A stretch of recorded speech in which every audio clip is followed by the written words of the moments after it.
Assalamu alaikum. Good morning, everyone.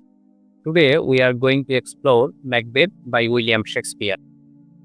My goal is to help you understand the play's plot, characters, themes, and language, and also to make you think deeply about what Shakespeare is really saying about power, guilt, and human nature.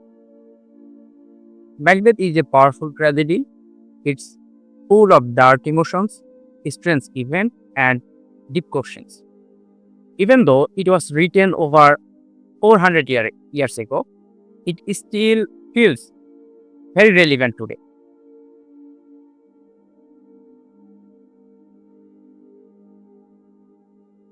Let's start with background. Shakespeare wrote Macbeth around the year 1606 when King James I was ruling England.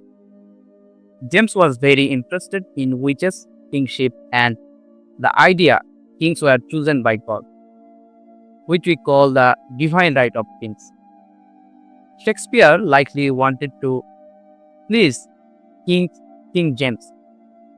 In fact, one of the characters in this play, Banquo, was said to be an ancestor of King James.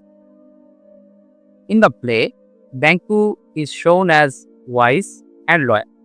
Shakespeare used a historical book called Holinshed's Chronicles as a source of Macbeth's story, but changed many things to make the play more dramatic and tragic. Now let's look at what happens in each act. In the Act 1, three witches meet Macbeth and give him a prophecy. They say he will be king. This starts his ambition. In the Act 2, Macbeth kills King Duncan. This is the moment when he begins to fall morally. In the Act 3, Macbeth becomes more violent. He kills Banquo to protect his throne. Then Act number 4, Macbeth reads the witches again. He becomes more paranoid and orders more murders. In the Act number 5, Macbeth loses everything and dies. Malcolm, the rightful heir, becomes king. This structure follows the tragic model. A good man with a tragic flaw who makes bad choices and realizes his mistakes too late. Now look at the main characters. Macbeth starts as a brave and loyal soldier. People call him quote unquote noble Macbeth. But while he hears the witch's prophecy, his ambition takes over. He wants power so badly that he kills for it. Still, we see his guilt and fear. He is not simply evil, he is struggling inside. Then, Lady Macbeth. Lady Macbeth is a strong and confident at first. She pushes Macbeth to kill Duncan. She even asks Spirit to take away her kindness. But later, she is full of guilt.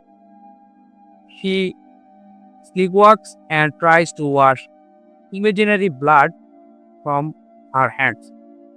Then, the three witches are the supernatural figures who predict Macbeth's rise and fall. They are mysterious, manipulative. They set the plot in the motion by giving prophecies to Macbeth and Banquo. They represent faith and temptation. Banquo is the Macbeth's friend and fellow general. He is a noble, skeptical of the witches. The witches prophesy that he will be king. Then next important character is King Duncan. King Duncan is good and rightful king of Scotland. He is a king, fair and respected. His murder by Macbeth makes the turning point of this play. Macduff is Scottish nobleman and Macbeth's nemesis. He is a loyal to Scotland. He suspects Macbeth and eventually leaves the rebellion. He kills Macbeth in the final battle. Then the last important character is Malcolm. Malcolm is Duncan's eldest son. He is the rightful heir to the throne. He flees after Duncan's murder but returns to overthrow Macbeth and restore order. Now let's talk about the big ideas in the play. First of all, ambition and power. Macbeth wants power too much. The witches don't make him act, they just tell him a future. He chooses to kill. Then the second one is faith versus free will. Do the witches control Macbeth's life or does he have a choice? That's the big question in this play. The third important theme is guilt and conscience. Both Macbeth and Lady Macbeth feel guilty. They see ghosts, hear voices, and can't sleep. Guilt destroys them. The fourth important theme is supernatural. The witches are mysterious and speak in riddles. They blur the line between good and evil. Last but not the least, appearance versus reality.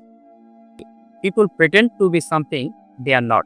Macbeth says, "Horse face must hide what the first heart doth know." In other words, he hides his real thoughts.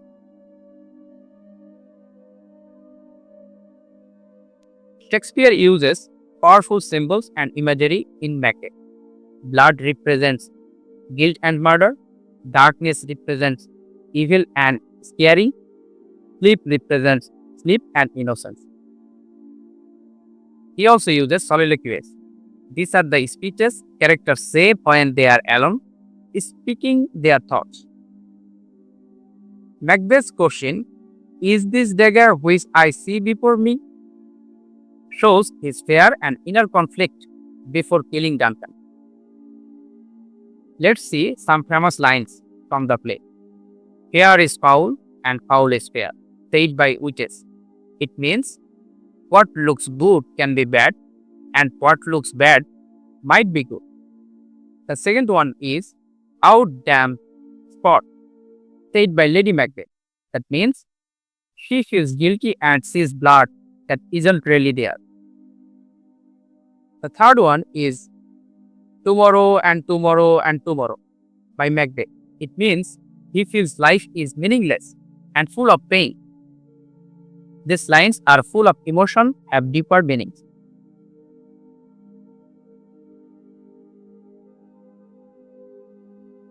Here are some critical questions to think about. Is Macbeth controlled by fate or does choose his path? The second one is, does Lady Macbeth deserve more sympathy than Macbeth? The third one, what power do the witches really have? And the fourth one is, what does the play say about being a good leader? These questions can help you think more deeply about the story and ideas behind it.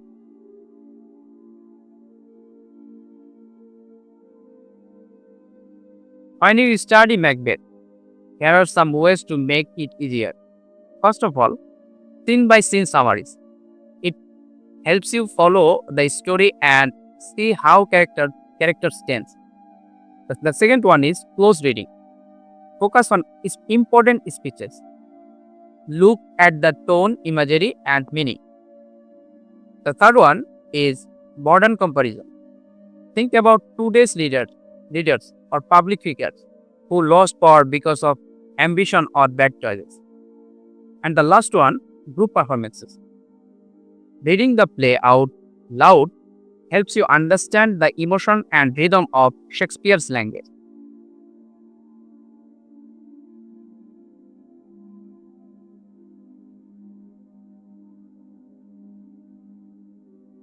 To finish, Macbeth is not just a story about murder and magic.